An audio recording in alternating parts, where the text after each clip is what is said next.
definitely couldn't have my own cooking show, but you know, it's cool. So it seems like it's missing. Nothing's missing. Something seemed like it was missing though. In my,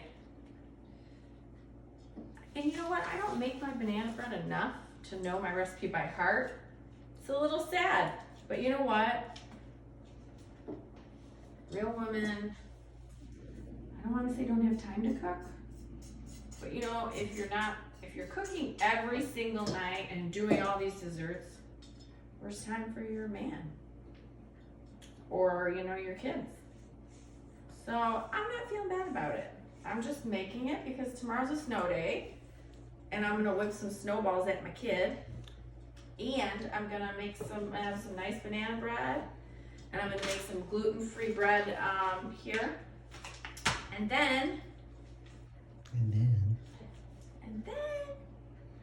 I'm gonna make protein pancakes because I'm on a diet kick because I'm losing muscle. It's pissing me off. I'm skinny fat now. Not cute. That's it. So, dry into the wet always. Like, you know what I'm saying. Dry into the wet. Look at that. Look at that. Will you look at that? Perfection. Sort of. That's it. And let's get started.